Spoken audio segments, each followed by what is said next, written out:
ছিলেন কবুতর? কবুতর ছিলেন কি ছিলেন না আপনারা? কবুতর। আজকে আমরা কথা বলব কবুতর নিয়ে।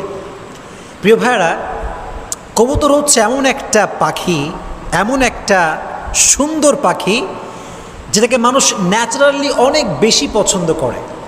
একজন মানুষ, যে মানুষটা খুবই খাস্টা, খুবই খারাপ, কারোর সঙ্গে ভালো বিহেভ করে না, এই মানুষটাও এমন একটা ভাব কবুতর দেখলে করে যে কবুতর তার খুব পছন্দ। আমি গত কয়েকদিন আগে ওমরায় গিয়েছিলাম, তো আমি মদিনা যখন গিয়েছিলাম, মদিনাতে জাস্ট এন্ট্রেন্সেই, মানে আপনি যখন এন্ট্রি নেবেন, প্রবেশ করবেন, তার পূর্বেই সুন্দর একটা কবুতর চত্বর আছে, বিশাল বড় চত্বর, এত কবুতর দেখলে মনটা জুড়িয়ে যায়। তো দেখলাম যে কবুতর এতগুলো আছে, কিন্তু কোনো মানুষ কবুতর ধরছে না, খাচ্ছে না। আমি ভাবলাম হায় রে হায় হায়, ये अगर बांग्लादेश में होता तो क्या होता। হ্যাঁ, আজীব ব্যাপার।